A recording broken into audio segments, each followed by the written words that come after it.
Welcome back, everybody, to another episode of the Movie ReBrew podcast. My name is Liam Garvin. I'm joined here by Antonio Zoda. We doing this? Yeah. What do you mean? All right. Yeah. Keep going. Okay.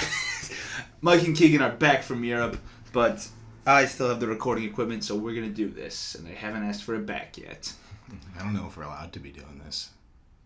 Today we're going to be reviewing, and we're talking about a couple things, but mostly, Mr. Rogers, the movie. Won't You Be My Neighbor is what it's called.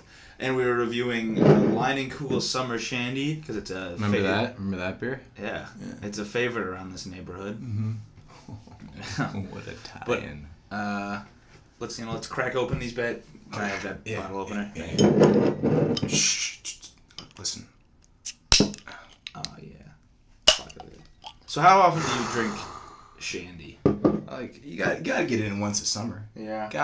You got it. It's like a Shamrock Shake. It's pretty expensive, though. March. It's $9. Do they sell it, in just, canned, a canned 15 They sell canned shans, yeah. Call them Can shans? Yeah. Up in the islands. That's what we call them.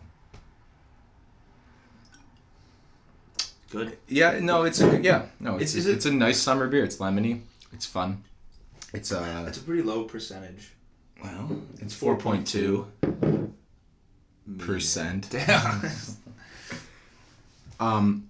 What else is there to say about Summer Shandy that hasn't already been addressed? What's been said about it? Yeah, I mean, it's good. Yeah, apparently it's brewed with honey. I don't know if I really taste the honey. I can taste the honey. That's because you're a beekeeping man. Mm-hmm. So you can taste honey anywhere. Have you had so we talked about getting other kinds. Mm-hmm. Do you prefer this? I like this one a lot. There's the Berry Weiss is good too, and I like grapefruit anything, so that one is also really good. Would you drink these if they came in the same way that a Twisted Tea does? If they had the big cans that were $2.50? Absolutely. I feel like they might have that, or they might have a 16-ounce can that they sell individually. I could see, yeah, like mini tall boys. Uh-huh. No, yeah, I like these. It's a fun summer beer. I like all that crap, Bud Light Lime and Leinenkugel. I don't know how I feel about Bud Light Lime. That's how I feel right there. They're smooth. They're nice. Okay. All right. Well, that was the beer review. Yeah. We can talk about it later. We're probably gonna 10 stars. All right. Would you buy it in a 6-pack? I did. Okay. Would you buy it with a goat? No. Would you buy it on a boat? Yes. Okay. Anyway. Because it's the perfect summer beer. All right. On to the news. Dun dun dun. All right. What? Go ahead. Sorry. What were you gonna say? No. I don't. We last time we did the joke where it's I'm Will McAvoy. I'm Steve Carell. Thanks. I was gonna do it again. All right. Do it again then. I'm not feeling it. All right. Oh. What do you got there? Oh, it's an Isle of Dogs. Isle of Dogs action figure that I was supposed to give to Mike and Keegan, and that I forgot on 4 separate occasions. Keep that in its original packaging. I have one. I have one of Bryan Cranston dog in my room. Nice. Anyway, I'm on IndieWire. This is an interesting thing. Not interesting in a good way. Andy Dwyer? Jar Jar Binks actor Ahmed Best says Phantom Menace Backlash almost led him to suicide. Didn't that? Yeah. Jeez. Yeah. It fucked up Jake Lloyd, fucked too. Up Jake Lloyd bad.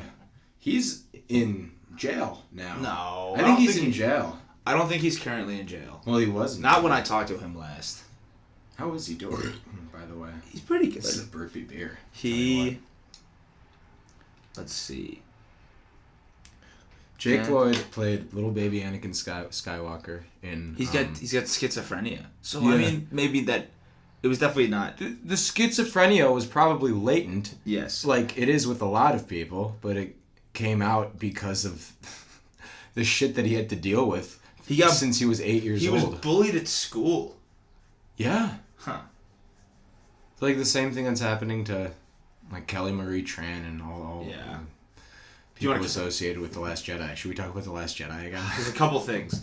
The Kelly Marie Tran thing, I think that has happened since we talked about Solo, right? Yeah. The fact that she exited her social media accounts. That's Fuck those people, dude. Yeah. What do you like? What? It's a kids movie. It's a fictional character. Fucking kids movie. And it's not like Kelly Marie Tran wrote it. Mm-hmm. She just got the role of a lifetime. And just can't argue with fucking incels, man. It's ridiculous. That's also a new word that came about since the last podcast we did. Incels? Yeah, you know what that is?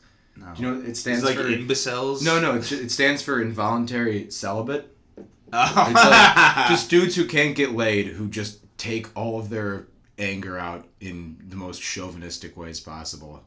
Is this like it's like neck beards, and that's just the new word for it. Is this like an alt-right word or no? No, I mean like one of those like boy a words. lot of alt-right people are incels, Yeah, but okay. a lot of just like Are you part of the alt-right? Well, I'd like to officially announce my candidacy. I'd like to commit to the alt-right. Put something in the hat. That's ridiculous. Yeah. Also, I think she that was a good role. I don't know. It was well acted. It was fine. Yeah. But sometimes actors have a bad role in a good movie, or a bad role in a bad movie. Is she in anything else? I think she was. That was her breakout. Uh-huh. Well, obviously it was a breakout because it was a Star Wars movie, but I think maybe like she was an actress in Hollywood, but probably just tiny little roles. And just like random stuff. Do you remember at the beginning of the movie how they showed her casting, the casting call where she got picked? No. One of the rounds of it. Yeah, they did that at the beginning of the movie when we saw it. No, they didn't. Yeah, they did. What are you talking about? Yes, they did. Was I in the bathroom? Maybe. There's a segment of Rian Johnson talking about what it was like to direct the movie. It was like a little 2-minute... Was there? Yeah, vignette before the movie started. It's like what they did with Coco. Remember they did that show with Coco? And it like ruined that scene for me? Yeah. Man, Coco's good though. Yeah. Okay. Moving on. But back more Star Wars though. Have you seen, I'm assuming you've seen that there is a pledge where you can pledge money to remake The Last Jedi. Yeah, more incel garbage. That's ridiculous. Why do people just think, like, if you don't like a movie, then you just don't like that movie. Mm-hmm. Like, you're not just owed a new movie if you, like, I was trying to think of something else, like, if I, like, started a campaign to rewrite The Silver Chair, because it's the weakest of the Chronicles of Narnia trilogy, or Chronicles of Narnia Septium, and everyone knows it. But you don't like The Silver Chair? It's alright. I don't know. It's my least memorable one. Really? Anyway, that's what but I couldn't form a joke, and it's already too late. But that's just so dumb. Like, it's... The fact that they think they have the...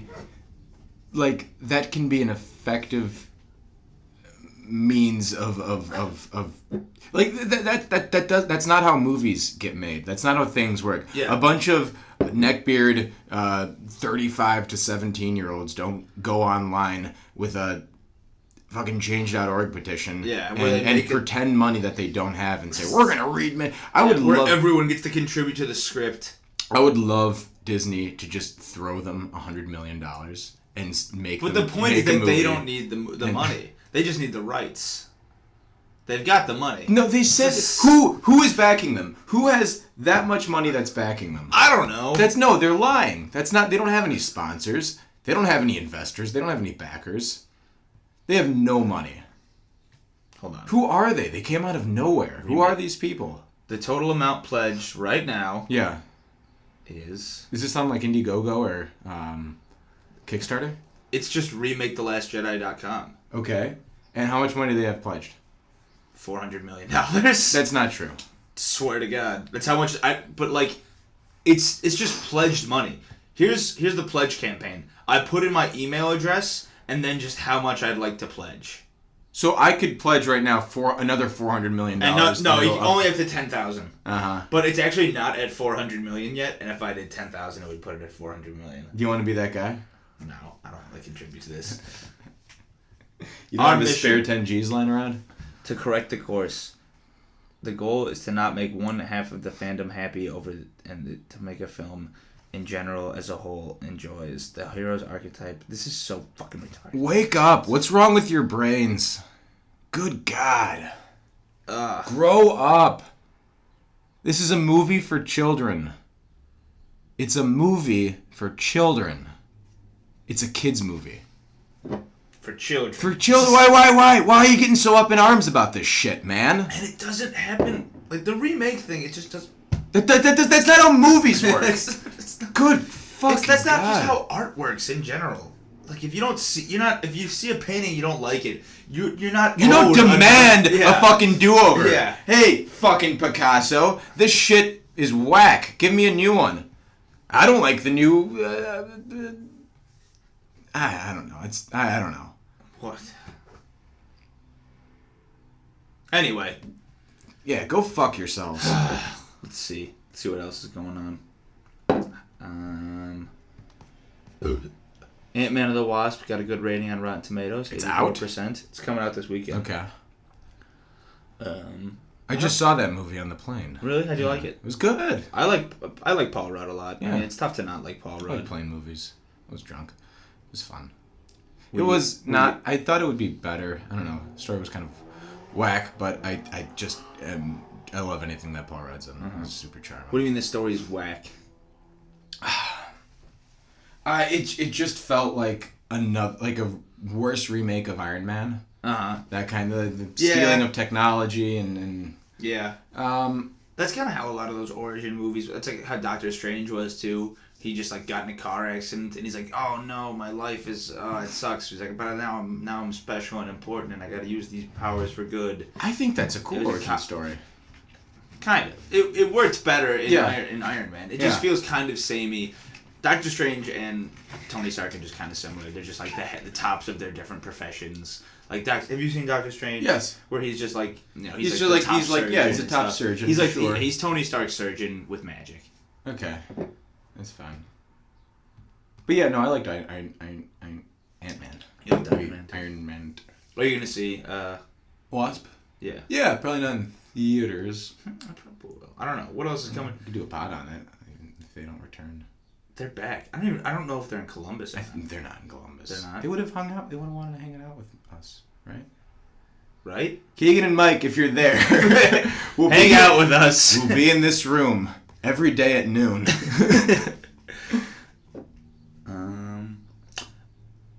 So, do you ever see Top Gun? Top Gun? Yeah. No. Okay. Well, Miles Teller was cast in Top Gun Maverick. Opposite Tom Cruise. Sorry, Miles Teller was cast in Top Gun 2 as Goose's son. Okay. But who is Goose? Is Tom Cruise Goose? Goose sounds like the name of a sidekick. I think it's Cruise doesn't play sidekicks. Yeah, Goose was somebody else. Tom Cruise is Maverick, I believe. Mm-hmm. I think he dies though. Oh. Yeah, he was played by. He's American. Top Gun wiki. Why does everything need a wiki? Yeah. Top Gun is one movie. Here's my pet peeve about wikis. Like, especially with cartoons, they're so invested in their own, or so lost in their own world that I can't find any real life information. Like, so if I'm like looking up a character because I want to see who voices this character. Yes, it took me forever to find doesn't who played Anthony tell me Edwards. anything. It tells me like what species the thing is and how old it is and what its fake fictional family members are and its whole fictional life story. But I don't care about that. I just want to know what comedian played this fucking cartoon character. Yeah. Or like any this character was inspired by he got the idea. It's all. What do you think of specifically? Like, is Adventure Time like that? Yeah, Wiki? I've been watching a lot of regular show lately too, and it's the same thing. Like, I recognize a voice, or I know that it's a famous person's voice, and then it just tells me in-universe information. Yeah.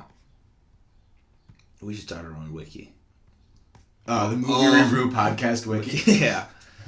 Of all 6 guests. And they're in-universe stories. That's a thing. I think, like, I'm trying to think of, like, a podcast that, like Comedy Bang Bang. Have you ever listened to that one? No, like I know what it is, though. Yeah, there's a wiki for the podcast that I think has, like, a different page for all of the characters. Really? Yeah. That's funny. Yeah. Let's see. There's a trailer for the... Did you see the? Oh yeah, what do you think about the trailer for Whitney? Did that seem interesting? The Whitney Houston movie. Yeah, I was never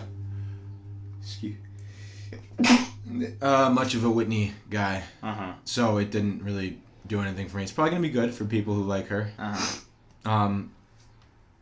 Were there any other documentary trailers that we? Or were there any other trailers that we saw? There was one about people who are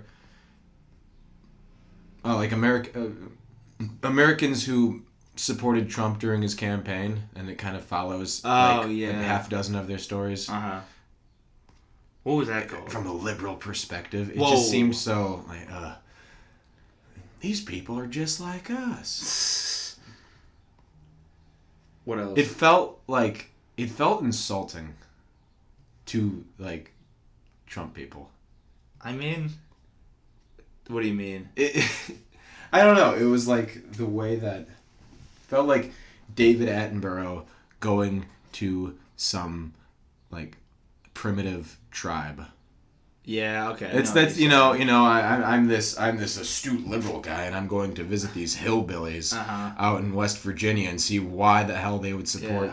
Yeah. It's like it's kind of insulting. Yeah, it doesn't have to, and like other Americans. I don't know. That's a lot of the people that did vote for Trump, but that's not necessarily like. There's people in your neighborhood too. It doesn't have to be these like fucking. Great segue. What? People in your neighborhood. It was speaking of people in your neighborhood. Our boy Mr. Rogers was a lifelong Republican. Yeah. Why not ask him? Yeah. Or his ghost. You can talk to his ghost. So Liam, what kind of movies have you seen that you enjoyed or really didn't enjoy since the last time we did this? Where are you going? Over here. Okay. How about I'll talk about what I've seen since. Yeah. Well, no. Let's start off. Let's talk about Mr. Rogers. Okay. First. All right. Is that what we do? I don't know. Yeah, I think. I don't know because then we go into like what have we been watching and stuff like that. Okay. Yeah. Okay. So. Okay. Mr. Rogers, the movie. The movie. The first movie. All right. Give me your first impressions. Besides the fact that we already talked about this. My 12th impression of this movie is that... Do an impression of this movie. I'm Mr. Rogers. I love having relationships with children. I can't do it yet. Give me... It sounded like you were trying to do it. Give me another beer and I'll... I think it's just... Well... Guess how many showings of... There was 12 showings of Won't You Be My Neighbor today at Gateway. It's probably like one of two, or like maybe the only theater showing it in Columbus. A lot of these like indie documentaries get like their. I feel like it's getting pretty big. I don't know. It'll do well for a documentary. It's got twice as many showings as Jurassic World and Incredibles 2. Also, those movies had come out the week before. Did they? Yeah. Wow. And you could see those movies anywhere. Incredibles 2's been out longer. Mm-hmm. Just because it's like a Gateway exclusive, or at least somewhat of an exclusive. So yeah, this movie really touches on Mr. Rogers, the figure, more than it does about his life. There's plenty of biographical information, but it's him as a figure, and like what, just like it kind of just talks about his beliefs. Like, yes. What does he think? Like, why is he doing what he's doing? It's not necessary. It's more or less chronological, but we go back and forth a lot depending on what side trajectory we're on in the story. But it's all about the figure, the enigmatic genius. Yeah. His beliefs, his struggles, his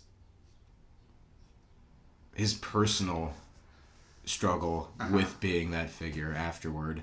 And then, a bit of his legacy afterward. Did you feel like it was a little bit not coherent? Not cohesive? I don't know. I didn't mind that. I get that, I know that what you're saying, this isn't just like a straight, biography about him, so that makes sense. But for me, it suffered from just being like, where is this going? What is the through line here? See, that didn't bother me. I was so enveloped in every story that was being told about him.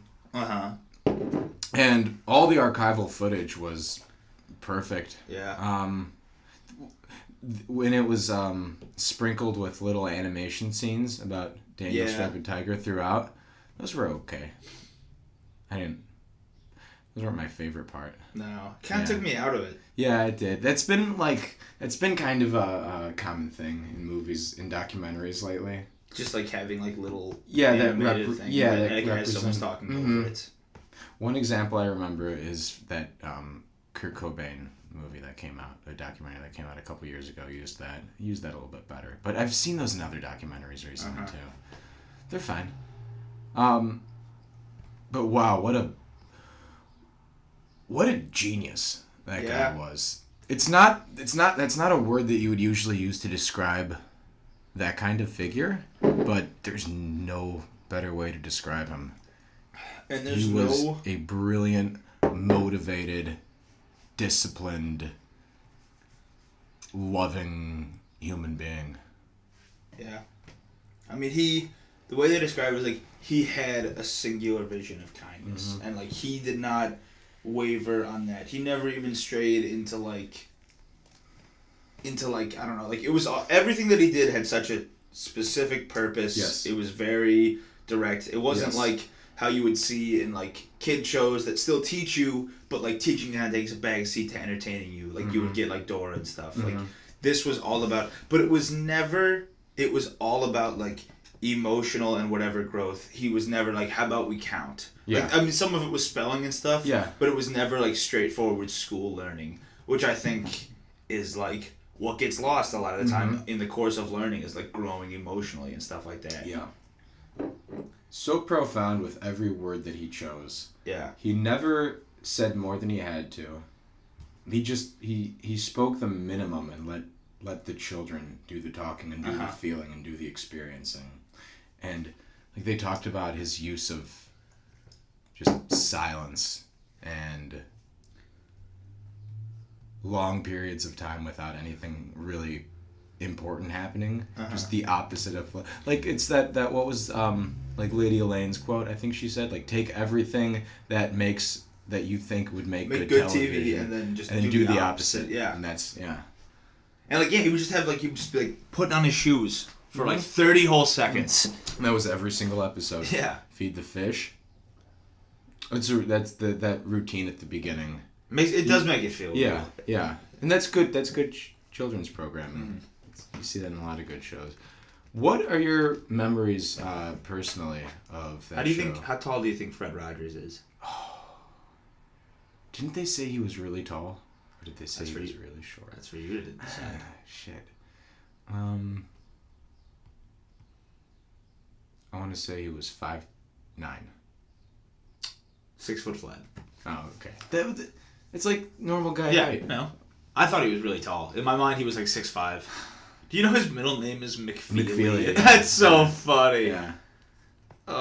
Okay. So what were you trying to say? Something stupid about Mr. Rogers? I was saying, what was your experience growing up with that show, if any? I mean, I definitely. Oh Christ! I remember watching it on PBS because when I was younger, we watched a lot of PBS. We watched more Nickelodeon, honestly, because we watched like Dora and stuff like that. Dora was Nick. Yeah. Yeah. But we did watch enough like Sesame Street. I remember it, but I just remember it. I can't. It's the way you have like very young memories that may not even really be memories, where it's just kind of like you remember the concepts and stuff, jog your memory, but I don't remember like watching specific episodes or anything like that. I kind of do. What I remember most is when Mr. McFeely would deliver a video and then it would go into like a little like how it's made. Those were really cool. Like there was one I remember specifically that they just showed how they made crayons. And I thought that was the coolest thing as a kid. And it would always be things like geared to children like that. Yeah. I remember the puppets. I think I remember King Friday a lot. Mr. What's his name? Mr. Rogers was bad at puppet voices. He should have more puppet voices. Yeah. What do you expect for him to be like? I don't know. Good at his fucking job. Fuck. He wasn't. That's what I came away from this with. Fuck that guy. Jesus, trying to teach me. Little kids don't care about how bad the voices are. I know. Yeah. I remember it. I remember it being a very slow paced show, and I think I got bored of it quickly. In that, like, maybe when my brother was the age to watch it, and I was slowly like not being the age to watch it, maybe it started to bore me a little bit. But I mean, I remember it well, and I remember when he died. I would have been in 3rd grade. I think you were in 2nd then. He died in 2003. No, you wouldn't have been. You would have been in the 1st grade, dude. No. 1st grade or 2nd grade. Because I finished kindergarten in 2003 when I was 6 years old. He died. You would have been 7 years old, which would have been. Look up when he died, like what month. Because 9/11, I was in kindergarten, and then 2 years later, he died in 2003. What year of 2003? February 2003. So that would have been 1st grade. 2nd grade. 1st grade. 1st grade. Because you would have been 7, and you're 7 years old in 1st grade. Huh. Interesting. So he died. So the end of the show and when he died was only a 2-year difference. Was it? Yeah, the end of the show. Well, it wasn't the show. The show ended in yeah. But the show like officially ended in early 2001, and then he came back in September to do those messages, to the nation about 9/11. Did you? He neither smoked nor drank, and swam every morning. Became a vegetarian in his mid 40s. Mm-hmm. He has a piloting license. Well, he doesn't have anything now because he's dead. Okay. You hear that, pilots? Your stupid licenses won't matter when you're. He wasn't that old when he died. He was 74. Oh, you fuck. I looked this shit up. His wife is alive. She's 90. Yeah. She was in it. Yeah, she really killed it. Who played her? Was that Meryl Streep? No, that was Mrs. Rogers. Oh. Mm-hmm. Do you think? That's a good sound. I think what? Do you think it would? What do you think it would have been like to be, like, married to him or one of his kids? I don't know. Like, you would kind of have to be similar to him. Do you think you can rebel against that kind of? I don't know. I don't know. Like his kids seemed pretty well adjusted, normal. Yeah. But also, like, how I want to know what does it feel like to be the son of somebody who's a father figure for the entire world? Millions of children. Right. Like, does it feel? Yeah. I don't know. There's got to be some jealousy there. At least when you're younger. Mm-hmm. I'm sure he's old enough to understand that now. I would also say if you see this movie, I mean, there's no spoilers for a documentary, right? No, he dies at the end. Don't like. I think it'd be easy to view this in like kind of a more modern context than just hearing. If you hear some of the things he say and don't think of who he is and what he is, then like it's gonna sound really creepy. Like what? Saying like talking about having a relationship with a child, like just short little phrases like that, or when he's talking to the kids. I feel like a lot of people that are like not really buying into Fred Rogers in the beginning, like because we went in like this is gonna be great, like I bet I'm gonna feel emotional. Yeah.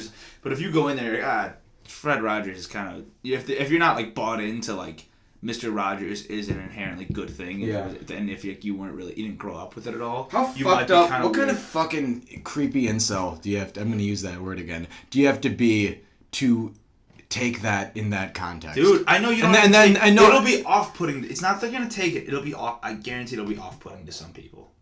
Why is that? Why are we like that now? I don't know. I don't know. It's so weird. Yeah, I blame the baby boomers. I blame the people who grew up on this Mr. Rogers stuff. Yeah. Oh, let's talk about that. How funny was that? Not funny, but like, when did that? Was that like the mid-90s when they were showing that? It was like, why are this generation so entitled? The one group of people who had anything ever bad to say about Fred Rogers was some talking head on Fox News in the mid-90s. It's so funny because it shows like how cyclical everything is. How people are saying that about us. We're gonna say it about our dumb fuck kids. Do you think so? We say that about kids that are like 10 years old now. Like, oh, they have everything. They have iPads and stuff. No. I think it's this whole idea of you're special. That's what they railed against. I guess. But, like... The idea that everyone has something unique to offer, and it just turns every kid into a bunch of namby-pambies. I get, but, like, I don't... That's not what Fred was saying. I feel weird calling him. That's not what Mr. Rogers was... Mr. Rogers, and he defended it, too. Like, and he never needed to defend himself about this. But, like, what he said is basically... You deserve respect and love no matter what. Yeah. He didn't say, like, everyone is gifted and talented and you can be famous. But that's what his critics are conflating. Yeah. What he said in that, I believe it was his final commencement speech. Yeah. He said something, and I'm paraphrasing, along the lines of, you don't have to do anything remarkable to be special. To be loved. Yeah. Okay, sure. Yeah. This is what he said. Yeah. Someone tweeted it today. It was on Twitter. It was like, the world needs this commencement speech by Fred Rogers right now. I think everybody's with we need Fred Rogers right now. We need Fred Rogers right now.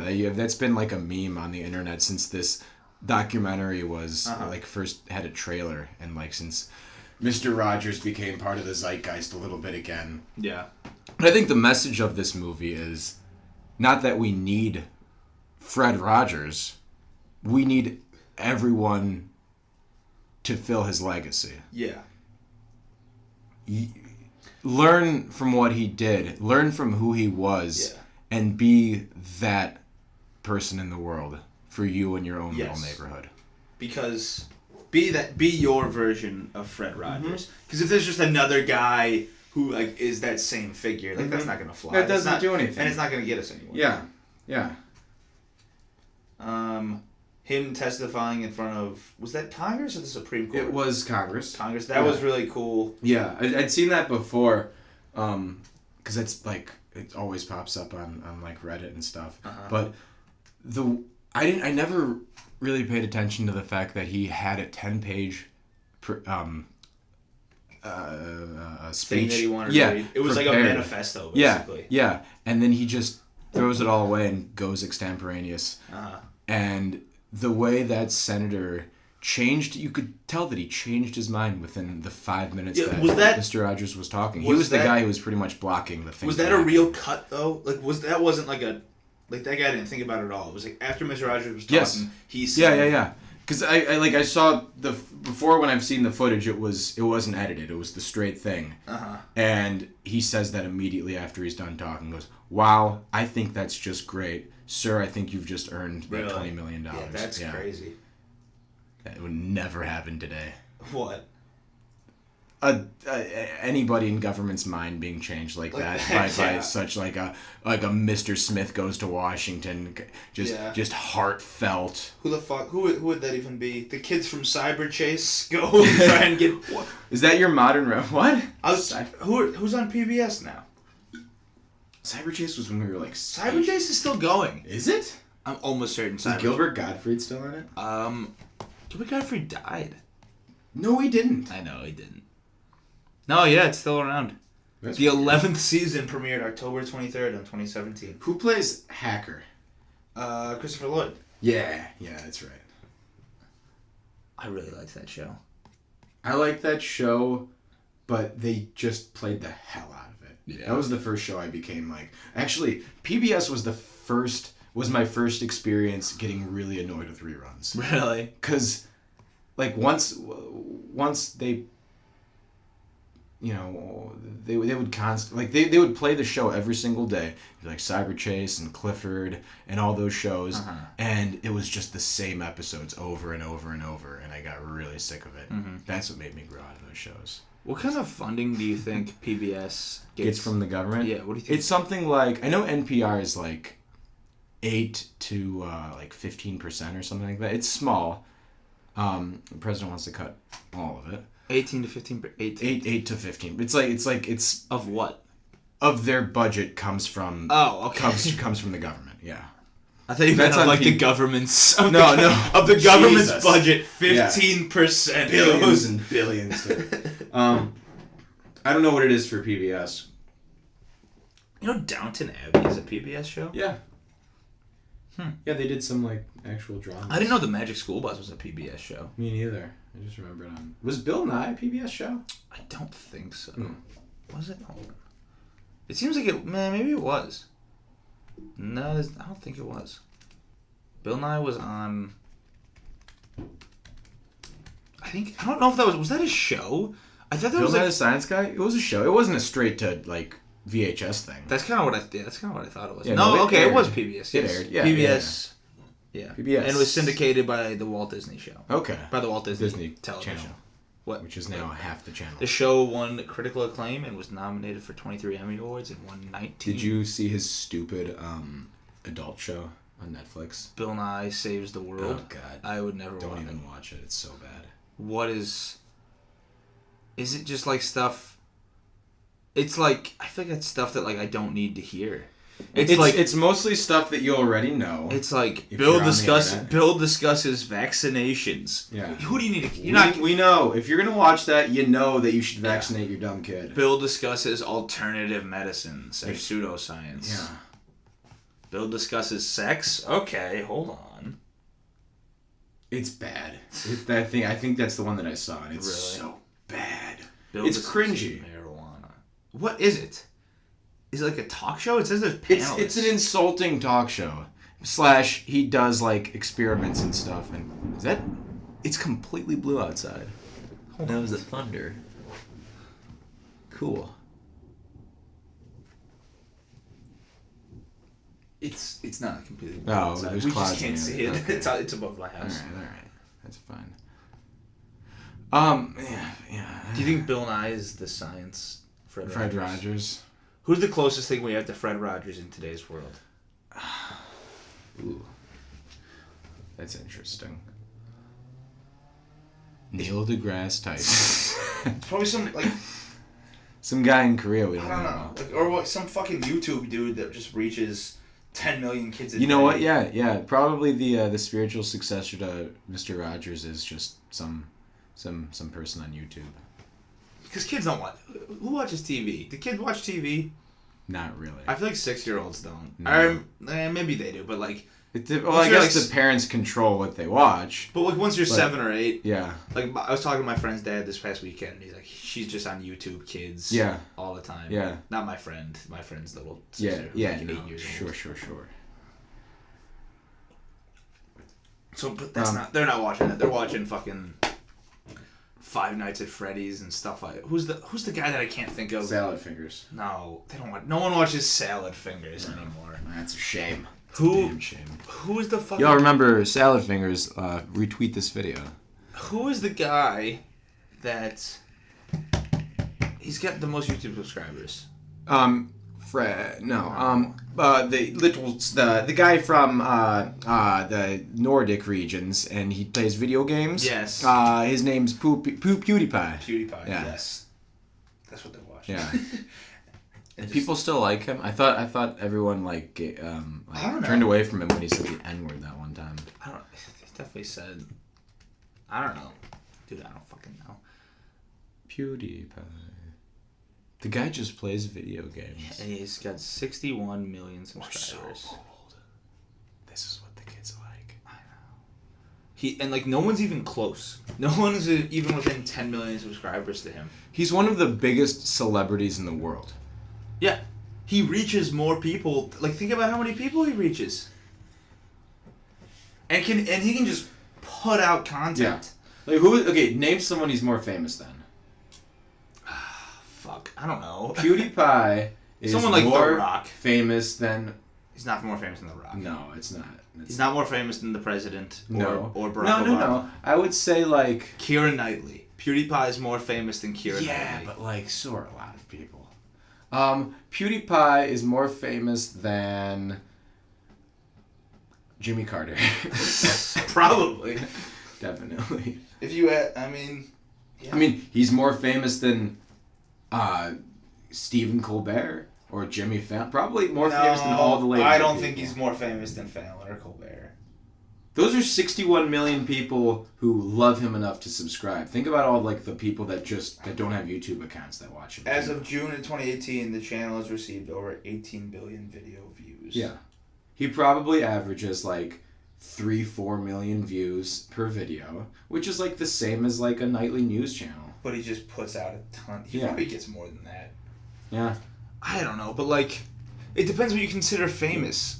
Like, are you famous if you're known by the people that are in charge? Because if you ask people that are 30 to 50 years old who they know, they're not going to know PewDiePie. No, famous is famous. So famous is just who is the most it doesn't matter known if you're like if you're like not famous enough to. There's different standards of fame, not different levels of fame. Like this guy's not going to be a guest on some really popular show that he's probably more popular than because the demographic is different. Dude, adults don't care who he is. His YouTube videos get crazy. Boys who are 6 to like 16, all of them. 5 hours ago, he posted a video, 1 million views. Yeah, that's insane. Yeah, and he posts a video a day, sometimes 2 videos. Yeah, John Oliver doesn't get those kinds of numbers that quickly. No. Hell, I feel like more people watch Fallon and stuff on YouTube. Yeah, like those like viral clips. Oh, of course. Of like, look it took late shows. Fallon, like, respect to him, he's the one who kind of figured that out. Mm-hmm. That more people, this show is going to be more lucrative in my little vignettes than do silly little things with celebrities. Where they do all the heavy lifting. Yeah, it's stupid, but it's really popular. Have you seen that video of Daniel Radcliffe doing alphabet aerobics on his show? Yes. It's a great video. Yeah. I think about that sometimes. Yeah. A lot, actually. Okay, so back to Mr. Rogers. Mr. Rogers. The movie. We talked about this afterwards. So, what did you think of... There were 2 things that didn't sit with me that great. Not that didn't sit with me. What did you think of the whole Francois Clemens being gay and Mr. Rogers' reaction to it? So, in the 1970s... being gay publicly and on television, especially if it had anything to do with children, was an automatic career ender. Uh-huh. And Fred Rogers was a smart enough producer, head of programming, a showrunner of his program, that he knew that if he was outed publicly, it would ruin his career. It would lose credibility. The show would lose credibility. He was just making a move that he had no other option than to tell him, you can't visit that club anymore. Yeah. Okay. But at the same time, you can tell that his position was, I don't care who you are. I love you. Yes. That doesn't matter to me. Uh-huh. But you're only doing yourself and your character and your legacy and my show and my legacy harm if you have to if you're publicly outed as gay, and that's an unfortunate reality. It's it's a lose-lose situation, because I mean, but also again, this is something that you can't look at, like you said, it's the 1970s. You can't look at it in like a modern context. Yeah. Because like I guess in the film, it kind of made it sound like Mr. Rogers was not accepting of him being gay. He is an ordained minister. But as it went on, it did make it seem like... I don't know, I feel like Mr. Rogers at first was like, I do care. I don't know, it seemed like he grew. He didn't talk much about it. But maybe he did grow. I don't know. That's okay. Yeah, he's a man that was born in the 20s. Yeah, he was and no man is born perfectly. I think I was. Wasn't I? No, you're thinking of Christ. Oh, man. What a guy. Let's get him on the cast. Friend of the show, Jesus H. Christ. There he is in that. It was him earlier. He was chiming in with the thunder. And so, yeah. But he said, Francois says in the interview and chokes up over it that the first time I ever heard another man say, I love you to me, was Mr. Rogers. Mm-hmm. My dad never said it. No other man ever said it to me. And he was just bawling his eyes out. This 80-year-old man. Yeah. Who looks great. Who's lost a ton of weight. Yeah, he looked better. He's only 73. Oh. So he was like... He was pretty He was young. like he was like 20, in his mid-20s when he started doing that. He looked old towards the middle there. Yeah. Yeah. So... He went to Oberlin. Oh, cool. Where, what else didn't sit right with you? That I can explain away. You're not gonna explain it. You said the same thing. Is that like when they make Francois address that Mr. Rogers was not gay? Yeah. Just because it made it sound like, don't worry, come on, he's not gay. Like that would be a bad thing, and he's not. I get that they made Francois say it. Yeah. But yeah. Well, it was a segment of the. It felt weird. It was a segment of the documentary where they were trying to they were trying to dispel common rumors about him, and maybe just the way it was edited made it sound like it would have been bad if he were. Yeah. But I don't know. It was kind of in the same breath as them saying how accepting he was. But like it, yeah. It was just a weird how. The fact that in the 70s, and probably until like, dude, not that long ago, like one of the most common misconceptions about homosexuality was like association with pedophilia. Yeah. That's yeah. Yeah, that's crazy. Yeah. It's people thought that, a lot of people thought that up until like 15 years ago or less. Yeah. There's definitely people still think that. Of course. No one that's... But not in the important states. No. Maybe it depends with people in Florida, maybe. Or like... But why? Like, why? What? I don't know. You have to find a way to marginalize any group further. You make things up. Yeah.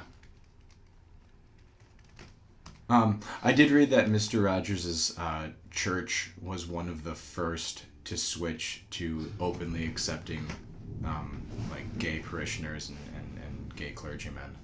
Really? Whatever denomination he was. Wasn't he Episcopalian? I don't know. They said? Or Presbyterian? I think Presbyterian. Yeah. But there's like, even within that, there's like branches of it. Like non-Catholic, or obviously non-Catholic, but Protestant denominations are so much more branched up than Catholic denominations are. We don't. Back in 1977, Anita Bryant campaigned successfully to repeal a Dade County, Florida ordinance prohibiting anti-gay discrimination, and she named her organization Save Our Children. So it was her associate. Mm-hmm. Yeah, there was also this misconception back then that gay was contagious, and it was like a spreadable thing. Yeah, where it's like by hanging around with gay people. You ever see that episode of The Simpsons with John Waters, Homer's Phobia? It's called.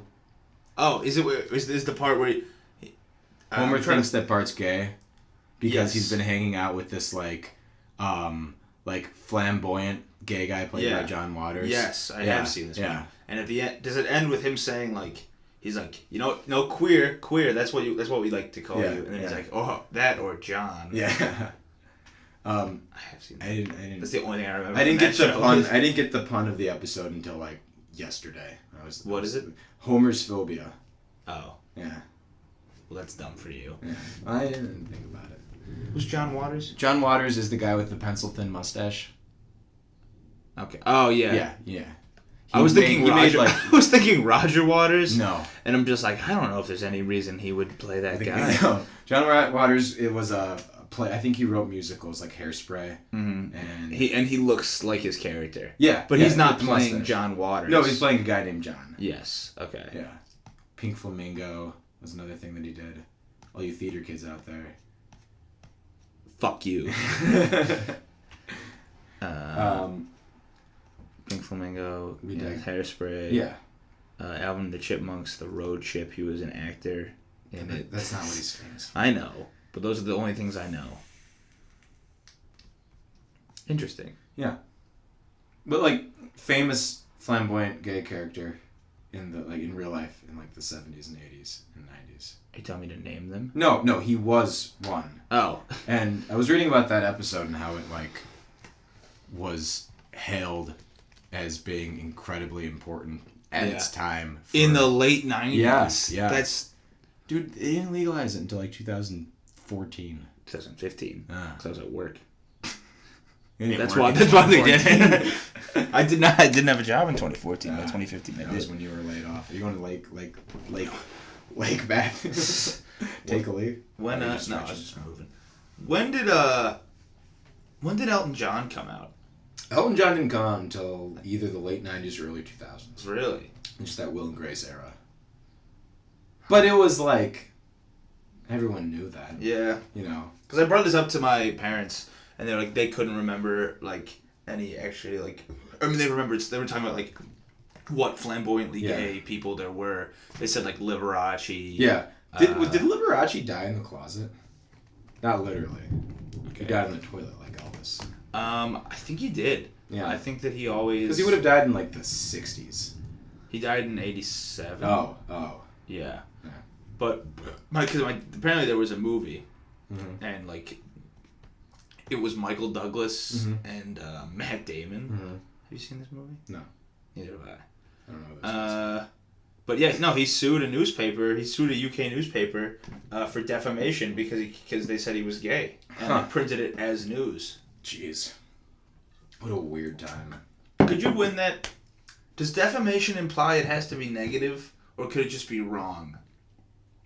I think wrong, like, trumps it. Mm-hmm. Like, if you print something that's negative about someone and it's true, that's not defamation. I get that. If you print something that's wrong in general about someone... Does it have to be wrong and negative, or just wrong? If it's wrong and positive... Like, can I sue defamation if someone just said as a fact that I would... Like, they printed that someone, like, LeBron James was 5 feet tall. Could he sue them for that? Or does it have to be something that's like an inherent negative thing that they're printing about you? It has to have affected you negatively. If you can prove that it's affected your livelihood in some way, then that's grounds for a lawsuit. Which with Liberace it makes sense because in the 50s, you definitely would lose. Right, but at the same time, did everyone not realize that this super flamboyant guy? I don't know. Playing the piano was gay. Who died of HIV? Mm-hmm. That sounds bad. No, that's reasonable. No, it in the killed 80s. a lot of gay people. Yeah, mostly. I was reading that like in the early 70s, like right after like his peak success as a solo performer and being known in the mainstream, like right after Transformer came out, Lou Reed was openly dating this transgender woman, and it was like it wasn't a big deal at all because he was kind of in that like. I don't know. He wasn't even that underground at that time. I mean, he was out of the underground. Fuck. But I was gonna say that's bad. But it was like we regressed a little bit before going back again. You know, the late 60s and early 70s, at least for young people and people who cared about the feelings of young people and the celebrities that young people cared about, was super progressive. And then we went into a weird hole for a while, socially. Yeah, in 1998, the New York Times observed that in the 70s, Reed had a distinctive persona, and he was publicly gay. Mm-hmm. Huh. He was bisexual, but okay, whatever. Yeah, it was his persona. Now he's dead. But then in 1980, Reed renounced druggy theatrics and even swore off intoxicants themselves and became an openly heterosexual man that was married. Everyone was gay in the 70s. Okay, that's the name of this episode. So since they broke up, since the Velvet Underground broke up, yeah. Lou Reed had not seen John Cale. When was it? When was the first time that they were reunited? It was in the 80s, late 80s. Okay. Like, am I gonna say an event that happened, or like a year? Like, what do you? An event. An event. Someone's funeral. Who died in 1980 what? 7. When did Princess die? No. Wasn't it the 90s? Yeah, it was the 90s. Fuck. Liberace? Andy Warhol. Oh, okay. Yeah, that makes sense. and then they made that album together. Yeah. I like Songs for Jello. Yeah, There's me some good too, songs on me there. too. You ever heard the song Faces and Names? I can't remember it off the top of my head. It's a good song. Yeah. Is it from that album? Yeah. There's a lot. It's like a 15 album. Yeah. Or 15 song album. It's pretty long. What's the Andy Warhol song called? Andy, It's Me. When Lou's just. Hello, It's Me. Hello, It's Me. Yeah. Yeah. Yeah, it's a great song. Andy. Bowie was pretty publicly bisexual. Have you gotten to that part in your book yet? No. Okay, I haven't started reading the book yet. Andy Warhol died really young. Andy Warhol, also another He lived openly as a gay man before the gay liberation movement. Of the late 60s and late 80s. Or mid 80s. Who else? Gay people of the past. Is that what you're searching? See what other people, history of gay men in the United States. Harvey Milk. Walt Whitman. Walt Whitman was gay? Is widely believed to have been gay or bisexual. Don't they say that about Lincoln too? I think so. They say that about a lot of people. Yeah. Could probably half of it's true. Harvey Milk was the 70s. Yeah. Anyway, we digress. Rock Hudson had AIDS. Who's Brock Hudson? Rock Hudson. Rock? Closeted gay actor. Wow. He was like a heartthrob in the 50s and 60s. They sing about him in the song Sandra Dee from Grease. And she says even Rock Hudson lost his heart to Doris Day. It's a hard life to live. What? Being a female, like a sex symbol in the 50s, but actually being... He was the first major celebrity to die from AIDS. Huh.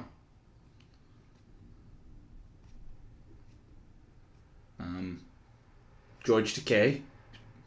Yeah, but he didn't come out publicly until... No. Yeah, no. He wasn't I don't think he was, and he's not flamboyant in any sense. He's isn't he pretty stoic? Wasn't that his thing? He had a very theatrical voice. Did it? Yeah.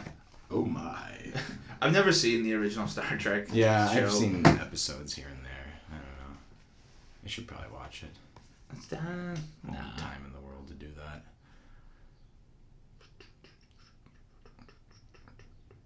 Were there any other moments during Mr. Rogers the movie? I think it was funny how... Oh, sure. Just, any other moment. Yeah. There were other moments, but there's a funny moment where he comes home after being in the seminary, and then he's like, "What is this, television?" And then they're like, "I'd never seen it before. Now I'm gonna be on television. I figure I might stay here and do some television." And then it's really funny because I wonder.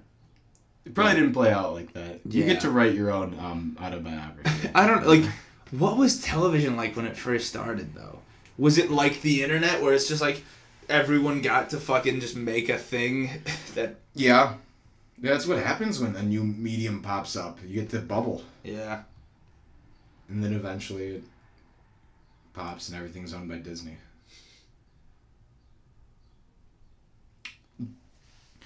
What else? So, is there anything else to say about it? I would say, give it a rating out of 10. That was a 10 for me. I can't give it anything other than Really? Yeah, for the kind of movie that it was, I'd say like a 9. Yeah. Okay. It's a great film. Yeah. Definitely go out and see it. I loved it. Even if you don't know anything about Mr. Rogers, but you're, over 18 years old. Yeah. Even if you didn't watch it growing up as a kid, I think this is definitely a movie that all ages can appreciate and get something out of. Yeah, there's no one... this guy's life. There's no one I really wouldn't, recommend this to. Some of, maybe just, if you're just, a really, machismo guy that can't get over yourself, and you're just this is dumb, why we watch stuff like that. No, maybe that'll change you. Maybe that'll okay. Maybe you'll get a little seed. Then everyone watch this. Yeah. It's great. Plant that seed. There's no, this is for everyone. Especially, I would say definitely watch this with your parents, because your parents were probably raised more on this than we were. Yeah. What are you grabbing? You want a beer? Yeah, sure. Antonio put the other 2 Lightning Kugels in the fridge. I don't know why. Elton John has been openly gay since 1988, so he was also wrong about that. Are you commenting on my clothes again? Is that lightning? Yeah. Elton John's been openly gay since 1988. Why do you always do that when I'm gone? I didn't comment on your clothes. Your pocket hangs like kind of low though. It's my dad's shirt. It's so old. Thank you. Your pocket hangs low like the sleeve of Wizard. Gross. You've never seen Borat. I've seen Borat. I thought you didn't. No, I saw it. Did you see it recently? Yeah, I saw it like the beginning of this year because Evan forced me to. It was fun. No, I laughed. It was funny. It was a good movie. Funny. Let's review Borat. Okay. Rewind. Borat. So yeah, everyone watch. Summer Shandies are good. Everyone get a 6-pack of Summer Shandies and watch this fucking movie. I cannot open this. What do you? There you go. So much noise. So much noise. I thought it was a really. I thought it was a really interesting point when they addressed his fraud complex that really evolved the older that he got. You know, am I doing the right thing? Am I a sheep or am I a goat? Yeah. You know, and when he didn't believe that he was going to have any ability to affect the national consciousness after 9/11, when he did those shorts. Yeah, that was really intense. Him not believing in himself. Yeah. That's the mark of a true artist, for sure. What? Just I mean, like not that if you don't believe in yourself, you're an artist. Like, yeah, I mean, most people are trash anyway. Yeah. But thank you. he was my father. He was it's a tragedy because he was never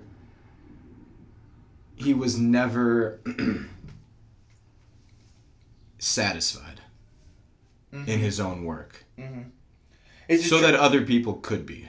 It's a tragedy, but also why he kept going. Yeah, it's a personal tragedy. Yeah. For sure. But, you know, art is sacrifice. Ooh, damn. Jeez. Bing, bang, boom.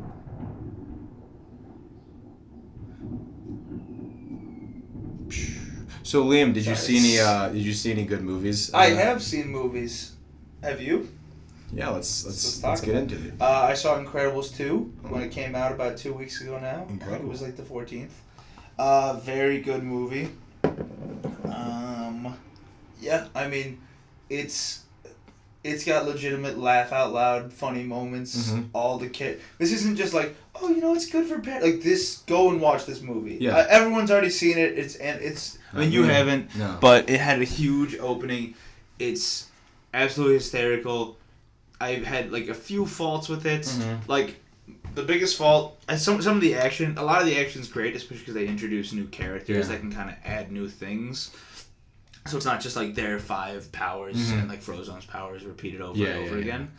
But there's a really good like the 3 big action set pieces are all kind of the same thing of being like, oh no, we gotta stop this thing from hitting this thing. Right. It's all like big, not necessarily always vehicle, just like big things that are gonna run into another thing. Movable objects that you have to. Yeah. So a little dry. In that respect. But I'm not necessarily going for the actions. I'm happy to announce, Liam, that I've decided to gather the funding myself and create a brand new Incredibles 2. Really? With increased action set pieces. Yes, and it's going to save the franchise. And we have to go to Disney. Cue thunder. I think Incredibles 3 will be here within the next 5 years. Yeah, they'll do it quicker. I think they will do it. Probably. Yeah. They'll round out a trilogy. I mean, think about what happened with Toy Story. Yeah. Like, Toy Story 3 happened 10 years. 12 years after, and now it's coming. Actually, Toy Story 3... No, it's coming about... Toy Story 4 is about 7 I think it's 8, because it's 2011 was Toy Story 3. Yeah. which is nearly the difference between. But also, they're on Pixar's schedule. They're working like on 5 movies at a time. Yeah. And usually like about one per like either like 9 to 12 months. Yeah. Sometimes you get 2 movies in a year. They've been putting out 2 movies a year fairly recently. Yeah, like every couple years they'll do 2 movies a year. But they're on like a 5 movie schedule. Yeah. Like so whatever movies it's set to come out in like 2022, they're just beginning to start working on. But they've only have 1 untitled film. What's their schedule right now for the next few years? Summer of next year, Toy Story 4, which we know literally nothing about. Haven't seen anything. I don't even think we've seen like concept art or anything like that. Excited to see it though. And then there are 5 untitled films, all scheduled from 2020 to 2022. Damn. Usually, Pixar has always been really transparent about what they're working on. Yeah, I don't know. I think Incredibles 3 is coming in like 2021, maybe 2022. Yeah, I'm sure they've greenlit a lot recently because of the success of Incredibles 2. And Finding Dory was a big success too. Like, fuck Cars. I doubt they'll round out that with a 3rd movie. Finding Dory. Yeah. They're gonna make Finding Marlin. Ugh, I hope not. I couldn't do a good Marlin impression. What about? What do you think? Ratatouille? No, God no. Oh, that's my favorite Pixar movie. Don't ruin that with this. WALL-E 2, Wall 3. WALL-E didn't need a sequel. Are there any Pixar movies that could use a sequel? Because The Incredibles was the one that I thought always deserved a sequel. And just inherently because it's a superhero movie, there's just more things to do with the characters and stuff. Exactly. I feel like Inside Out could be explored more. Riley could grow up. Yeah, I agree. I think maybe that might be on the horizon. Yeah. You could introduce like different emotions more than you even got. That would be a great sequel. Do you know who played Riley's father in that movie? I do, because I looked it up on IMDb last time I watched it, but I don't remember. Kyle MacLachlan. Yeah, that's right. Yeah. Speaking of Kyle MacLachlan, first of all, rate it quickly. Okay. Incredibles 2. Ooh. Go. No time to stall. I would say 8.5. Okay. It's really good. I mean, it's one of the funniest Pixar movies, and Pixar, like, you remember how like I freaked out in Coco in that one scene where the dog choked on his own leg. There's a moment like that for me. Yeah, it's so fucking funny. Visually. The way they use Jack and just like Mr. Incredible just being at home and just like get to the point where he's just so exasperated, where he's just like, fuck, and like Jack's like going in different dimensions. Yeah. Like, Jack, stop going in different dimensions. I don't know. That's the best stuff. It's really. The villain is kind of predictable. I made a lot of predictions before, and all of them were wrong. So here's what doesn't happen in the movie. Yeah. Jack does not come back in time as like the greatest superhero. I thought that would happen. I don't know why. Something in my mind made me think that like Jack is gonna come back in time because like the future's all fucked up because the villain or whatever. But he's like the greatest superhero in 20 years because he's got so many powers. He's got like Superman amount of powers. Yeah. But that didn't happen. No. And I also thought that. Bob Odenkirk was going to be the bad guy from the first movie's dad, but he wasn't. Okay. So, good movie, though. Yeah, 8.5. Bob Odenkirk is great. Speaking of Kyle MacLachlan, I just watched a movie that he was not in, but it was a David Lynch movie called Wild at Heart. Really? With Nick Cage. It was 1990 with Nick Cage and, what's her name? Wasn't it? What's her name? Wasn't it Laura Dern? Laura Dern, Nick I'm Cage. looking it up right now. I don't know. I know. Thank you for your candor. Oh man, I love that movie. If you like David Lynch and you like getting into his weird, twisted, violent world, oh man, that was as Lynchian as you can go while still being like. Is it grounded in reality though, or is it?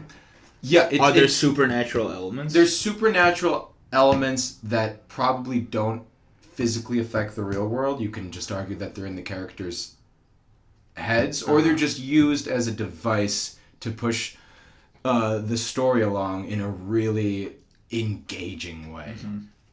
It was really, really good classic David Lynch. that's still accessible as like a 70s love story, you know. Harry Dean Stanton was great in it, as he always is. He's one of Lynch's guys, really. I think maybe since that movie or maybe a few movies before, but he was in a ton of Lynch. Yeah, that's a great movie if you like that kind of thing. His use of motif is really well done in it. You can tell that his Nicolas Cage character was just what David Lynch thinks that like he is like the cool, like what he thinks the epitome of a cool man, a cool young guy is. And it's kind of goofy and it's kind of Nick Cagey, but I don't know, there's still some kind of suaveness to it. It's a trip. That's a 9 out of 10 for me, for sure. I definitely need to watch it again. So, here's the thing. Yeah. I was just going around because we talked about Kyle MacLachlan, we talked about whatever, and I'm on the Twin Peaks Wikipedia for the 2017 The Return. Jesus. And it says that two film journals named it the second best film of the year, sparking a discussion about the artistic difference, if any, between theatrical film and a TV series in the era of streaming. Yeah. So how is Twin Peaks different than a film? Is it only because there's separation? David Lynch always referred to season 3 of Twin Peaks as an 18-part movie, or as 18 separate movies. It's not TV and it's not a film and it's not even a miniseries. It's something that's different. It's a new format. It doesn't have a name yet. Maybe it doesn't even need a name, but it's a totally different format than we've seen before. I could even compare something like Game of Thrones to it. Oh yeah. The only problem I have with that is that Game of Thrones isn't a standalone thing. It's season to season to season, and there are different arcs every season. And based on outside things. Yeah, but this was... have you seen season 3 yet? I watched the first 4 episodes. Yeah. It's very much an 18-hour long movie. That's cut up for the purpose of being available on television.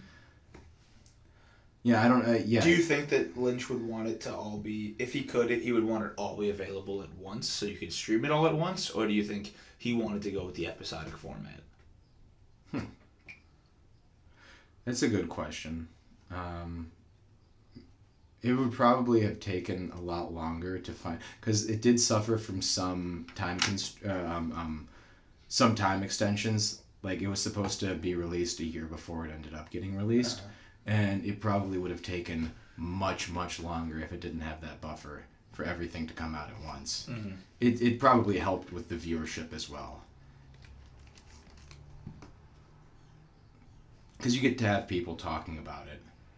And it also helps with being on a platform like Showtime that doesn't produce nearly the amount of original content as Netflix, to have things continue to go out episode by episode, because otherwise people can just buy their 1 month like free trials and watch it all in a month and then exit it. But Showtime credited Twin Peaks with being its largest subscriber jumper in years. And it was very successful for what it did to that network. And the network's very open to a possibility of a 4th season, but I don't think Lynch necessarily is. I'm totally fine with it ending where it was, especially considering how about, I think, 6 or 7 members of the cast died since, who were in Twin Peaks season 3 died since. Who? Miguel Ferrer, Agent Albert. Harry Dean, the Log Lady. But she wasn't in it that much. In season 3? Was she? Yes, she was. Yeah, she was. Her last scene in that movie was filmed like 16 hours before she died. Really? Yeah. Bowie. Mm-hmm. Mark Frost's dad, Warren Frost. He's the doctor. He's what's her name's dad? What's her name? Not Audrey, not Shelley. The girl. Laura's best friend. What's her name? She dates James. What's her name? Mark Frost is alive. Mark Frost's dad, Warren Frost. Oh. Mark Frost, he co-created the show with Lynch. And his dad played, what's her name's dad? What the hell is her name? You got Audrey, you got Shelley. You got, not Laura, but... Donna. Donna Hayward. Yes. Yeah. Dr. Hayward. All right. Before I start watching anything else, I'm going to watch season 3 of Twin Peaks. Yeah, you should. All right, now I don't want to. No, it's trash. Don't watch it. Yeah, I'll give it 9 stars out of 10, 10 full stars for Wild at Heart. Big recommendation. Good music, good Angelo Badalamenti. Jack Nance is in it. He plays a great crazy character. Jack Nance is dead also, but he wasn't in season 3 anyway. He died in the 90s. Chris Isaac. Dana Ashbrook died. Who? Dana Ashbrook. Who's Dana Ashbrook? Bobby Briggs. He's not really dead. What? The guy who played Bobby Briggs is dead? No, I was saying that. I thought you would know who it was, and you would just say no immediately. No, I don't know. Damn, he was hot back in the day, though. Bobby? Hot Bobby? Oh, yeah. Have you seen an episode with Bobby in it yet? Yeah. Okay. I like good Bobby. He's a good-looking guy still. No, he's a good-looking guy, but I mean, I like good Bobby. He was on Dawson's Creek, and I can't remember. I watched Dawson's Creek. I can't believe I don't remember seeing it. I didn't know you watched Dawson's Creek. I did. It was like the first thing I watched when I got Netflix. Was that soap opera? It's not a soap opera. Isn't it? No. You were defending it hard. It's not. It's a teen drama. I don't know. And I got Netflix when I was like 14. Okay. Shut up. Well, okay, your turn. What did you watch recently? Fuck. I've been watching a lot of Queer Eye. Yeah, I heard that's good. It's a great show. Yeah. It really is. I don't know what it is. It's just such... It's got the Mr. Rogers effect. It's just such a feel-good thing. Yeah. There's not a hint of negativity in the show. And, like, the guys, like, the 5 gay guys are fucking great together. They're so well... And it just feels... It feels really real, also. I don't know. Just, like... And a lot of the episodes are, like, really good. Just seeing the God. It seems like something I wouldn't like. Are they the 5 original guys? No. Oh, they're really? different guys. Okay. But like in general, like I don't watch many reality TV shows. Yeah. But I don't know what it is about this specifically. Just like I don't know what I really can't pinpoint it. But it's really good. Yeah. I mean, it's not a movie though. It's not a movie. I'd like to watch that. Yeah, I've heard good things. The characters are great. It's all over social media too. Yeah, I didn't realize it's one of those things where I'm taking my it's way too hot in here. What the fuck is that? James showering. No, turn it down. It's one of those things where like I can't. Like I didn't know other people were also watching it. Oh really? Mm-hmm. See, I got interested into it because it seems like so many people are watching it. You know what show is absurdly popular? RuPaul's Drag Race. Yeah, the show is absurdly popular. AV Club reviews every episode. Yeah, it's like it's not a race to race or sexuality thing or gender thing. It's like everybody watches that show, except in Alabama. There's also just a lot of good. Like there's an episode where they help a guy come out to his stepmother, or there's a lot of episodes where the people are really religious, and you're like, is this gonna go bad? But they are accepting of them. And it's because they applied to be on the show. And that's what's also they get applied. But that's what's a lot of it is just it's also just funny seeing these people who like the first one is just this fucking 57-year-old fat redneck with a beard, and just seeing him with these 5 like incredibly fit, well-dressed, handsome gay guys. I don't know, just the interactions are really fun. It's just really just people that you would never. Has it inspired you to change your dress? A little bit. I was trying to do a French tuck, Ooh. which is you tuck in the front. Yeah. And but I couldn't figure it out. I want to watch. Queer Eye guys, if you're listening, if you're listening, give me fashion advice and come hang out with me. Yeah, we can get him on our podcast. Our podcast. Oh boy. Oh, sorry. They've been going for like 2 months talking about it. Fuck them. We're gonna make more episodes. That's the statute of limitations on owning squatters' rights. Yeah. Speaking of shows, I just finished a regular show. Oh. I watched all of seasons 7 and 8, like the last 2 seasons. Did you ever watch that? Oh yeah, I love. I never watched. I just watched it whenever it was on. Man, but, I love. They stepped the hell out of it in the last 2 seasons with the comedy. Because Uh-huh. at the last season's all about them going to space to Really? try to fulfill this mission, and it's so goddamn funny. The visual gags are on par with like The Simpsons. Really. Really, honestly. I laughed my ass off the entire time, and it's a great story. They do the Joseph Campbell thing at the end. What do you mean? Like they make it into a like the last 15 episodes are just a monomyth. So there's one of the characters. Are they episodic? Yeah. Okay. No, yeah. It's It follows a linear. It follows more. It was always a linear show. Mm-hmm. Like the characters' relationships would always, like the Mordecai and Margaret thing, or like, and then Cloud Girl. Yeah. That whole it always followed some while still maintaining like just fun, non-storyline episodes in between. Uh-huh. But at the end, it gets especially story oriented while still having fun stuff in the middle. Still haven't gotten a chance to. There's 4 more episodes of Adventure Time until the finale, or like that lead up to the finale, and there's been 4 more that have been released in like the last couple months.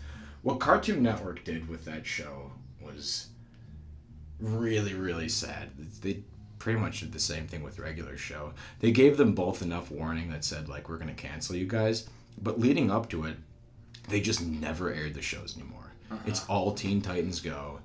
It like became all like Steven Universe, but then they don't even air that anymore. Is that ending, or is that already? I think that might have even already ended. What else? They just like when a new director of programming came up in like 2015 and just completely changed. Gumball is still going on. Gumball Steven Universe is still going on. Yes. Yeah. But Current, every time current pro, yeah. Yeah, every time they just don't air it though. Like there's They don't air it in syndication. There's the new Ben 10, which is like the same like Teen Titans Go treatment. Yeah, it's cheap, shitty Johnny Test animation that they can just like make 50 episodes a year. Yeah. And can just rerun them constantly. Like after this year, they're gonna have like Gumball, Steven Universe, and We Bare Bears, and then like nothing else. Bears is a good show. I love it's a We fun Bare show. Bears. Yeah. But yeah, it was a very bittersweet but really, really well done ending for regular show. Mm-hmm. Wait, I thought you said it's not over yet. No, what? Oh, for regular show. You were talking regular about show. Yeah. That's a show I watched. I watched this Japanese movie with Peyton and Vincent called Battle Royale. Oh yeah, where it's like it's Hunger Games, right?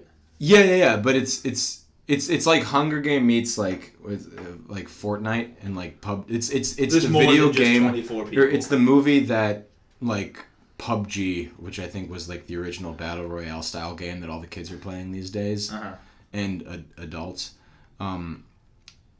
But it's the movie that was based off of. It's called Battle Royale. It was really, really weird, and I really liked it. It was such a Japanese soap opera. It felt like a 2-hour long soap opera because there were a bunch of like high school seniors. They're all supposed to be playing I think 18 to 19-year-olds, and they were all murdering each other and stabbing each other in the back. But it was like these weird like high school romantic undertones being played throughout in the most cheesy soap opera kind of way. It didn't really make a lot of sense, but I thought it was fun. 7.5 stars. Is it How many kids are in it? Are there like 100? I think there's 24.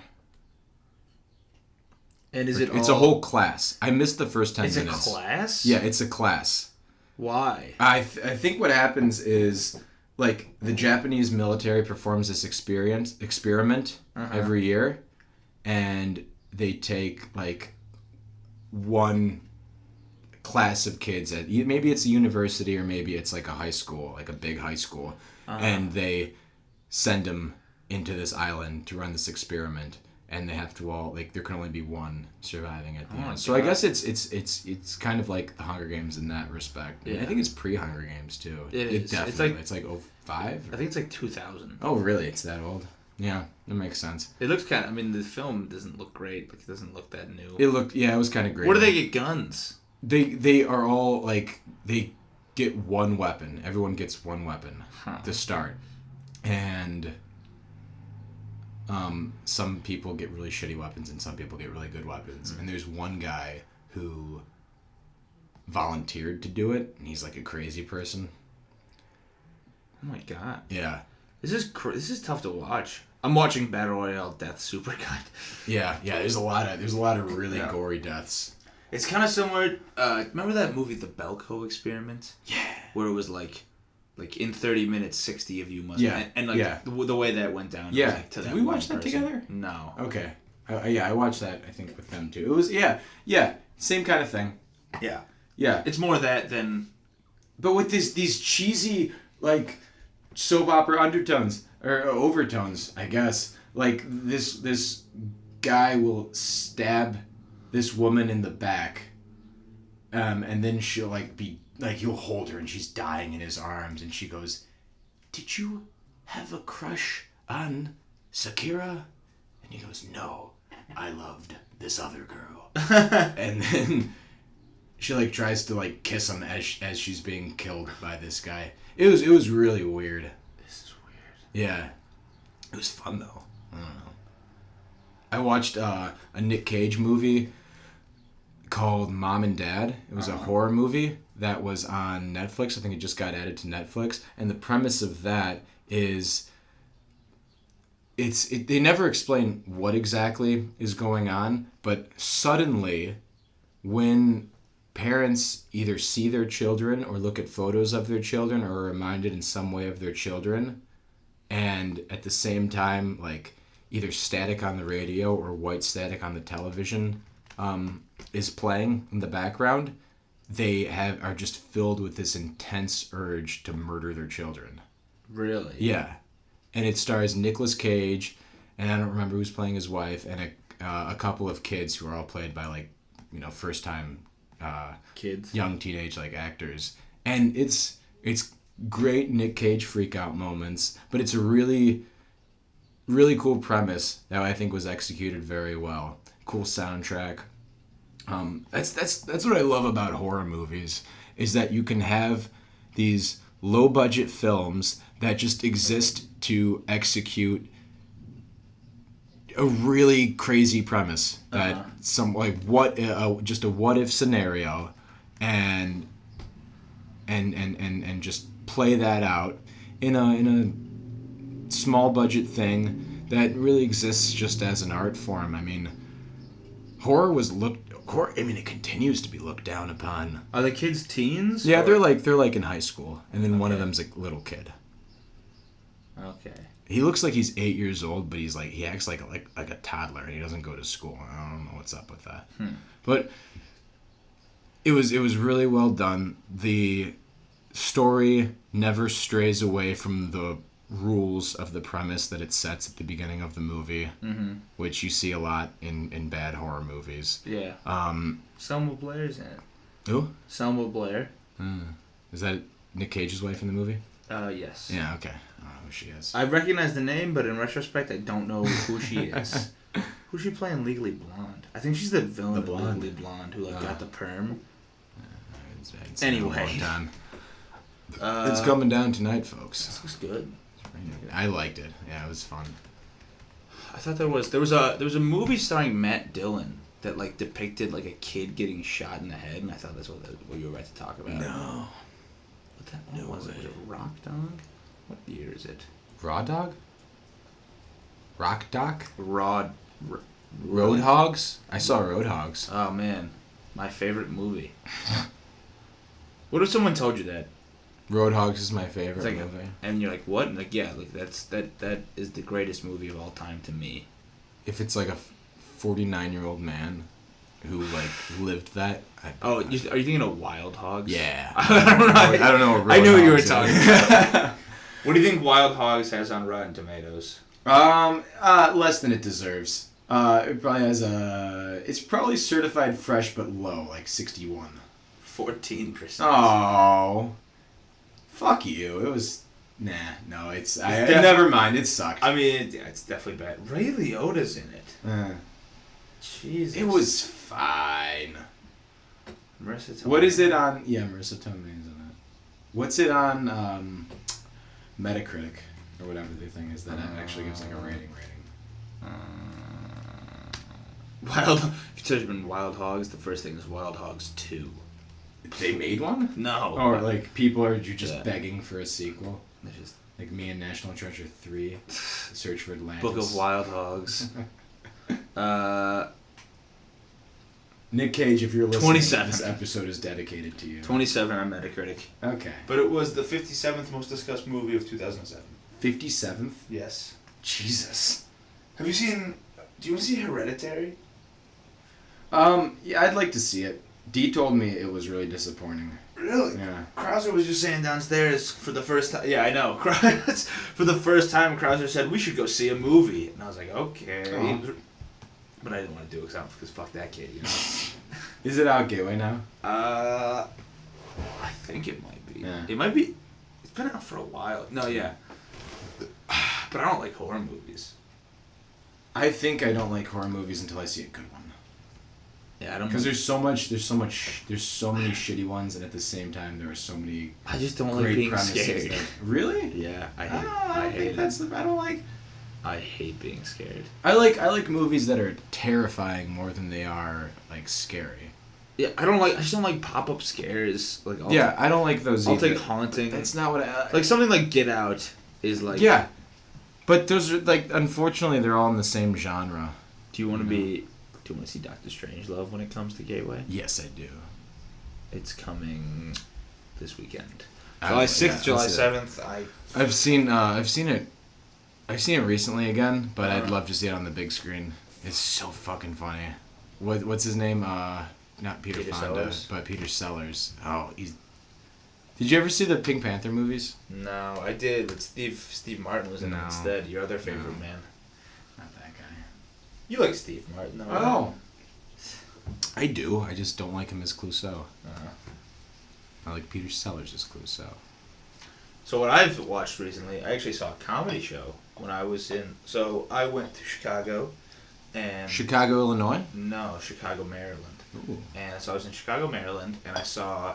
There was a comedy show with 4 total comedians. It was Nate Bargatze, who I've seen before. Do you remember you? No, because I didn't talk to him. And, what's his fucking name? Kyle Kinane. Do you know who Kyle Kinane is? He's really funny. One of the Impractical Jokers, Sal Volcano or something. Yeah. And then Bert Kreischer. Really? Yeah. No shit. Yeah. That's a great lineup. It was and it was like, they're touring, it's like, they're doing like each like 20, 25 minutes. How was Bert? It was alright. Yeah. I don't know. He just came up with a special, so like... But he just told the story that he told. He just did like... Did you do the machine? Yeah, he told that. See... He had like basically... He had some really funny... He did some really funny bits, and I'd actually never heard the machine story before. Oh, okay. And so... But isn't that a fucking great story? It's a great story. Yeah. And there was just some, like, the lead up to it, though, there was a couple good things, but some of it was just, like, really drawn out story that wasn't that funny. He feels like he needs to tell the machine at, like, every show. Yeah. People were going nuts. Yeah. People in front of us were the machine. Which I get because, like, it's works so well for him. But, like, what he does, what I know that Big Fat Bert Kreischer does, is that he... Bernd Chrysler. What did Cigarette say? I just want to bet against the fattest man in the world, Bernd Chrysler. Like, he'll usually, like, when he's headlining, he'll, like, do his full hour, and then he'll, like, come out in the encore and like, does anyone want to hear the machine? And then everyone will do it. Like what he said was, he just like really casually like, when I was 23, I got involved in the Russian mafia. Here's how it happened, and everyone went nuts. It's such a. Did he have his shirt off? Yeah, he took it off as soon as he went on stage. That's funny. For me, like, it was so funny because also like, have you listened to Nate Bargatze at all? He's a little bit. Just so clean and so normally deadpan and just like I get so awkward around things and it's so funny to see him like compared to to Bert and like, do they hang out? Are they friends? They said they were going out to the bars later, but I couldn't. I know that Bert does stuff with the Impractical Jokers. Like he was on their cruise recently. Yeah, they have a cruise. Those guys do really well. They're mad respect. The tickets for their show were like $80 at Cleveland. They're huge. Yeah. My mom sent me on Facebook that they were coming. It was like, those 4 funny friends are coming. What? Us? Me, Antonio, and it's Peyton Keegan? Keegan and Mike. Keegan and Mike, yeah. Anyway, but yeah, it was really funny. Did Joe and Abby go?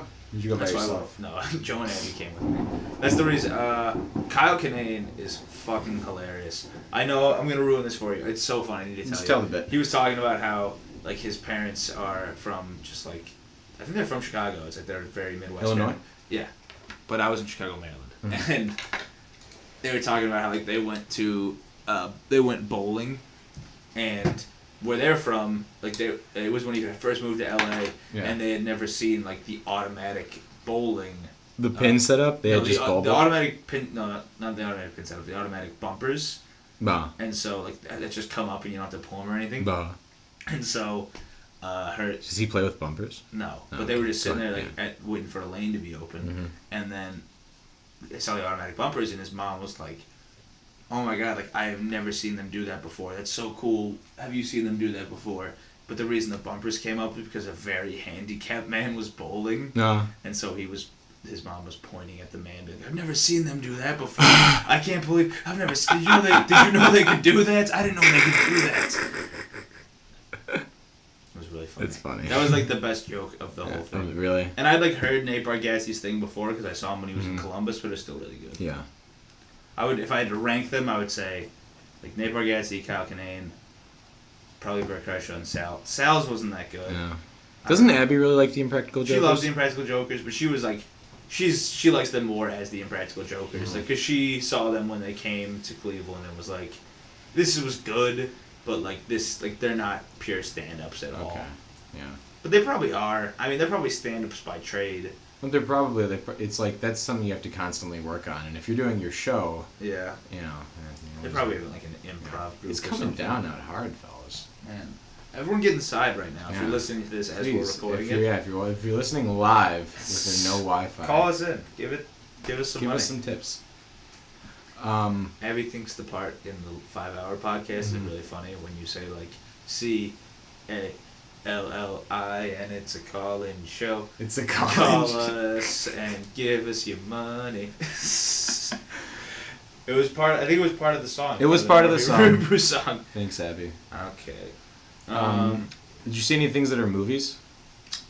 I saw I, Tonya on the plane.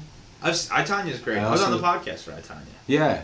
It's really good. I really like Sebastian Stan in that, and Allison Janney. I mean, she's fucking great. Yeah. Won an Oscar for it. Woody's such a great villain at the beginning, and then not at all, like afterward. Who? Woody Harrelson. Oh yeah. Yeah. Wait, what are you talking about?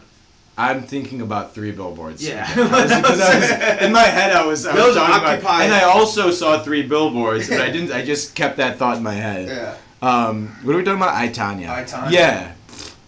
That was good too. I, Tonya was. I don't know which one I liked more. Those do all occupy the same because of this podcast. Yeah. I watched like all those. Yeah. We complimented them last Did we? time. Fine. Yeah.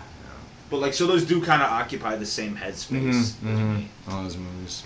Also, I think that AC/DC and U2 occupy a similar cultural place. No. If you put this on a poll. No.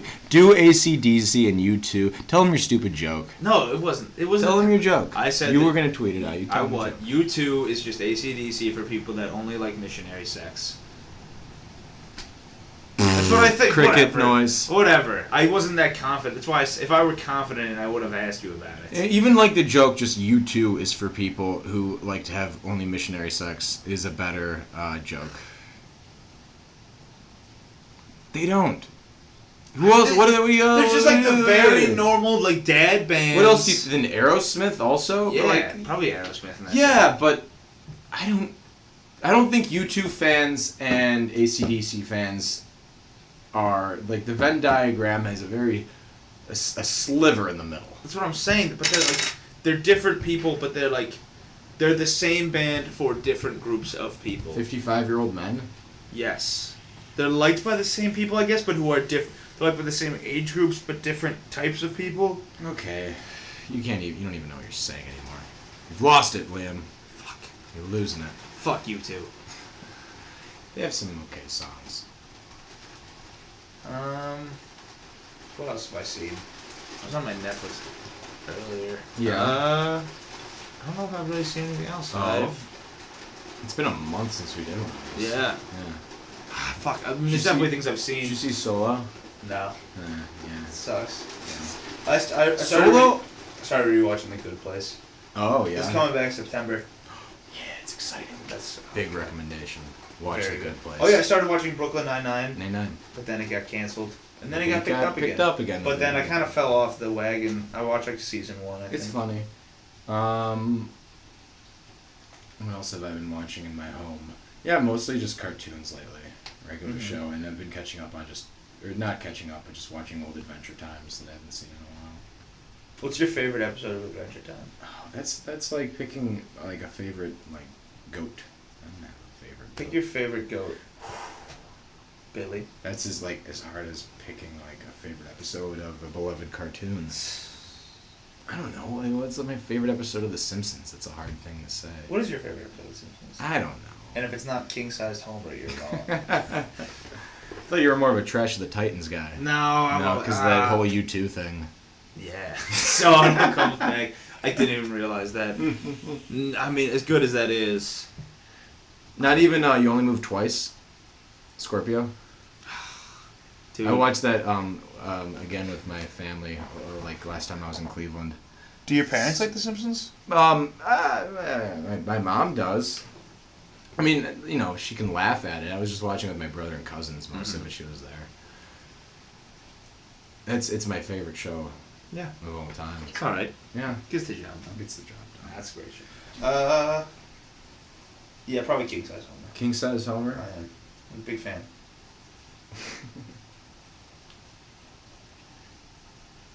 What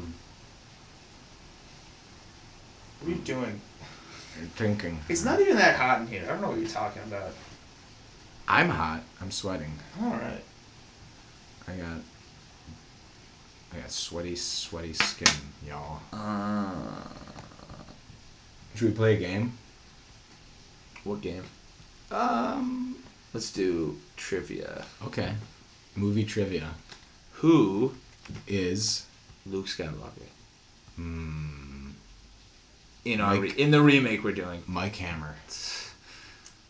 Which of the following... this was a dumb one. I don't know. Which of the following is is not a Wes Anderson movie? Fantastic Mr. Fox, Moonrise Kingdom, or Napoleon Dynamite? Napoleon Dynamite. Turn this off. I don't like this. I don't know enough about movies. I got one right. I'm 100% winner. Alright, fuck it. We said this was going to be an hour. It's been an hour 45. It's been an hour 45, but also it's raining, so we can't go to Yeah. the 4th of July. No. Boom, bing, bang, boom. Where can we find you on social media, Antonio? You just started an Instagram account. I just did start an Instagram account. We should take an Instagram of us right here. Did I say an Instagram account? Yeah. An Instagram picture. I'm also severely dehydrated. Would you like a sip from my jug of water? No, I have my own Ooh. water. We're in my house, so I'll get my own fucking water. Let's take a water break. No, there's no need for a break. Find Antonio on Twitter at MCCoolFriend, spelled as McCoolFriend. I'm on Twitter at Starving. Find me on forget about his account. Find me on Instagram at Antonio Zoda. It's 2 D's, 1 Z. I don't think anyone's confused about that. Well, in case they find me were. on Instagram at Liam Garvin. Liam Garvin. Add me on Facebook, you know? Don't add me on Facebook. Add me on LinkedIn. Give me a review on LinkedIn. Link me in. Link into me. Do you have a LinkedIn? No, do you? No, I have a LinkedIn. No. I think it's more just, I don't think it's that big of a deal. I think it is. I'll do that next year. What? I'll make one next year. Okay. Yeah. Link us in. Yeah, Link check in us with out next Check time. out the podcast on LinkedIn. If you're a fellow podcast, you want to do a joint podcast here, Leave us a review on iTunes. we'll come to you. You buy the beer. Share this with your friends. Share this with your neighbor. Keegan and Mike, if you don't want us to do this. At Keegan and Mike, whatever they are. Yeah. At Oakley Bay. At Oakley Bay, at Cash Money Keegan. Mike pronounces it Ogle Bay, but Charlie always told me it was Oakley Bay. I think I it's never Oakley brought Bay. this up with him. I know it's Oglebay. Why?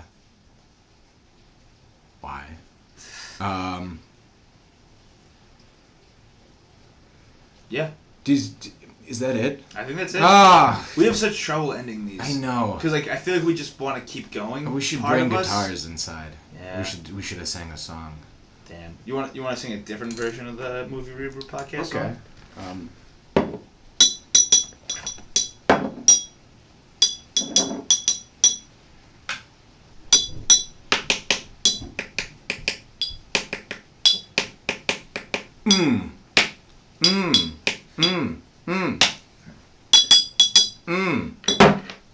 Do you want me to sing? Is that what you're trying to...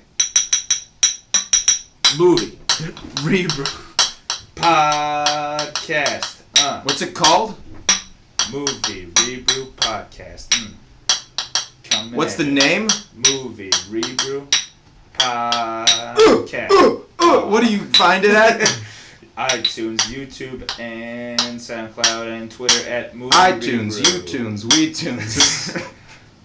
Jesus. All right, bye. Yeah.